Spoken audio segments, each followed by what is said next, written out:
N'hésitez pas à liker la vidéo si elle vous plaît et si vous êtes nouveau sur la chaîne, n'oubliez pas de vous abonner et d'activer la notification pour ne rater aucune de nos prochaines vidéos. On commence.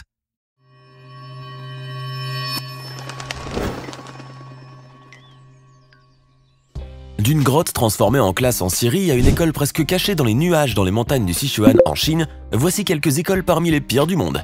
On commence. Comme des milliers d'enfants dans le monde, un groupe de jeunes Syriens vivant dans la campagne d'Idleb se prépare tous les jours pour aller à l'école.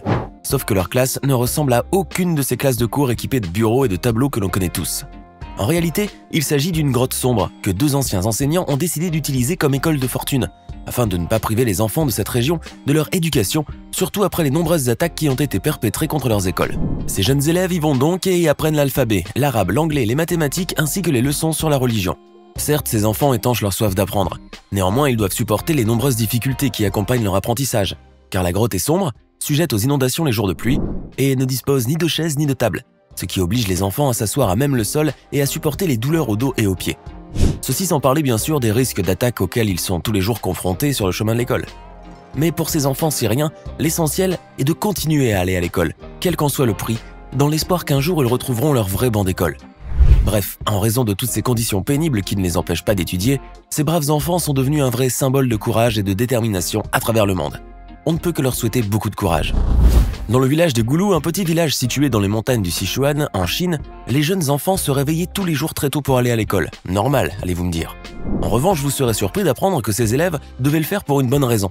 En effet, ils étaient obligés de marcher pendant des heures pour arriver à leur école primaire, laquelle était presque dissimulée dans les nuages. Non seulement cela, mais ces enfants devaient également emprunter un chemin très difficile afin d'y arriver. Il suffit de regarder de près ces images affolantes et vertigineuses qui montrent des enfants en train de parcourir les chemins montagneux dangereux pour comprendre un peu. Néanmoins, ces enfants du village savaient très bien qu'ils n'avaient pas d'autre choix que d'emprunter cette route. Certes, ils finissaient par arriver à leur école, mais au prix d'un immense effort et en redoublant d'attention et de vigilance, au risque même de leur vie. Heureusement pour ces élèves, tout cela n'est plus qu'un lointain souvenir maintenant, car l'école a fermé ses portes pour de bon en 2011. Certes, ces enfants ont vécu une expérience difficile, mais au moins ils en sont sortis forgés et prêts pour de nouvelles aventures.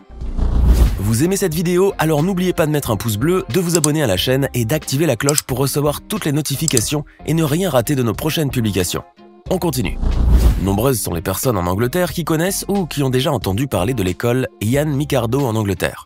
Mais ceux qui osent y pénétrer pour en faire le tour ou pour y réaliser un reportage découvrent en fait que cette école pour garçons n'est pas une école comme les autres. En effet, l'école Ian McArdo, qui est située dans l'un des quartiers les plus pauvres de la capitale, accueille des garçons âgés de 11 ans à 16 ans qui sont jugés incontrôlables et difficiles à maîtriser en classe. Nous parlons là de garçons souffrant de troubles comportementaux, de difficultés sociales ou financières, ou qui ont été exclus de leurs anciennes écoles pour une raison ou pour une autre. Dans cette école, les garçons se voient enseigner les règles de bonne conduite, comme l'empathie et le respect, et apprennent à mieux s'occuper de leur hygiène personnelle. De plus, ils disposent d'un certain confort dans cette école et prennent aussi des cours de nettoyage, de repassage et de cuisine. Même le règlement interne est différent de celui des autres écoles, ou plutôt il n'y a pas vraiment de règlement interne à suivre à l'école Ian McArdo. En effet, les punitions, les sanctions, les uniformes et même les récompenses sont absents dans cette école. Élèves et personnel s'appellent par leur prénom en toute familiarité. Les visiteurs de cette école, à qui tout semble normal au premier abord, effectuent donc leur visite, ce qui leur permet de découvrir un autre univers scolaire qui les fascine malgré eux. Toutefois, cette visite pourrait leur causer un véritable choc, car il peut tout aussi bien arriver d'entendre des garçons prononcer des mots grossiers, de les voir se battre ou de se faire subtiliser leur téléphone par l'un d'eux. Mais heureusement pour ces gens, le personnel est là pour rappeler à ses élèves les bonnes manières et leur apprendre à mieux se conduire entre eux et avec les étrangers. Il est certain que dans ces conditions, les visiteurs peuvent se sentir mi-figue mi-raisin en sortant de l'école Ian McArdo. Cependant, ils ne pourront s'empêcher de ressentir une grande satisfaction en voyant que même les enfants les plus difficiles ont une chance de se construire un avenir correct grâce à ce type d'école. Direction maintenant le Togo, où les enfants du village d'Amato, un petit village situé au centre du pays, suivent régulièrement leurs cours dans une école. En effet, comme de nombreux petits écoliers dans le monde, ces enfants rêvent de bien étudier afin de pouvoir un jour exercer leur métier préféré et aider leurs parents en trouvant du travail à la fin de leurs études. Sauf que l'infrastructure de cette école, qui a été créée en 1994 et dont les murs sont construits avec de la paille et le toit troué et fait en tôle, n'est pas à la hauteur de leurs grands rêves. Car l'école du village d'Amato ne dispose ni de chaises ni de pupitres pour ses enfants, notamment pour ceux des premières classes. Ces derniers doivent en effet se contenter de poutres en bois pour s'asseoir. Parfois même, c'est assis sur le sol qu'ils suivent leurs cours. Vous imaginez cela ? Même les salles de cours ne sont pas séparées convenablement, ce qui signifie que les élèves d'une classe peuvent écouter la leçon qui est donnée par le professeur d'une autre classe et manquer à l'heure de concentration. En revanche, malgré les conditions difficiles et le grand manque de moyens qui existent, les jeunes écoliers de ce petit village togolais viennent tous les jours dans cette école et leur nombre ne fait qu'augmenter depuis la création de l'établissement.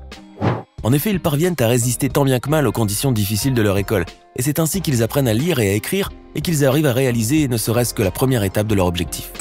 Toutefois, cette résistance peut venir à bout de leur patience à un certain moment, car bon nombre d'écoliers finissent par renoncer à aller à l'école, d'autant plus que leurs parents, des gens pauvres pour la plupart, peinent parfois à payer leurs professeurs et même leurs repas à l'école. Heureusement, ces élèves pourraient un jour voir leur situation s'améliorer grâce aux ONG, comme c'est le cas pour d'autres écoliers au Togo.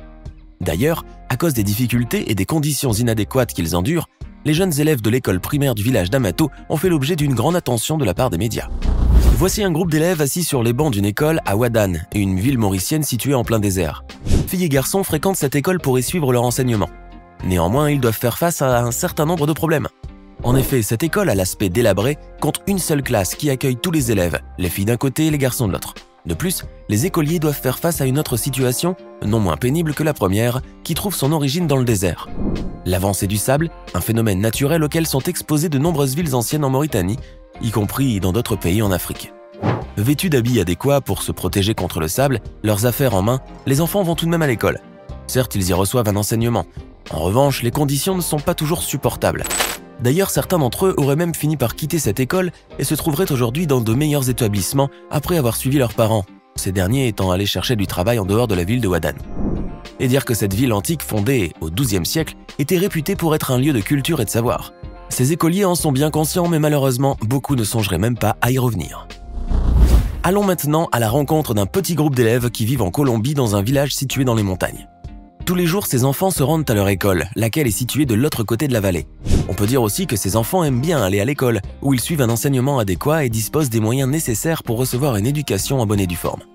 Il n'y a qu'à voir leur uniforme, leurs affaires et même leurs jeux récréatifs pour constater qu'ils s'y sentent plutôt bien.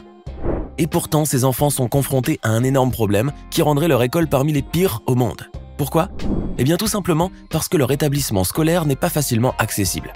En effet, pour se rendre à l'école et y arriver à l'heure, ces enfants ne disposent que d'un seul moyen, descendre la vallée en tyrolienne à quelques centaines de mètres de haut. Voilà qui donnerait le vertige à beaucoup d'entre nous. Regardez par exemple ces deux enfants. Les voilà qui attachent leur harnais à la poulie, prêts à faire cette descente vertigineuse. Ceux qui sont trop petits ou qui n'arrivent pas encore à utiliser la fourche en bois qui sert à freiner la course de la tyrolienne sont portés dans des sacs en jute. Et hop, ils descendent rapidement la vallée à une vitesse qui peut atteindre jusqu'à 90 km/h et arrivent à l'école en quelques secondes seulement, après avoir parcouru une distance de 800 mètres.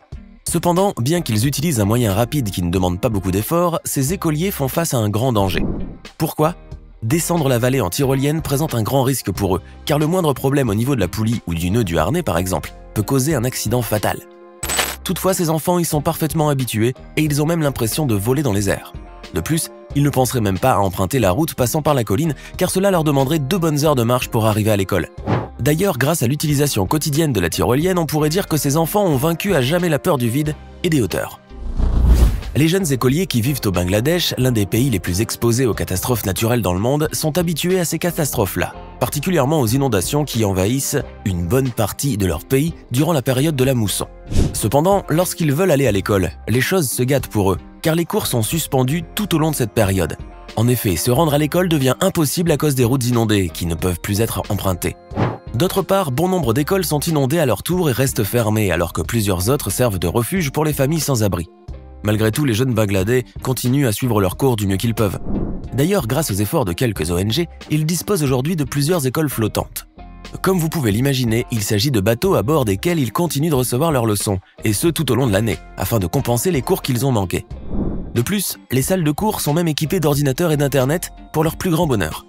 Ces écoles flottantes représentent donc une bonne solution pour les écoliers car elles leur permettent de ne pas freiner leur éducation, tout en leur évitant de devoir rester à la maison.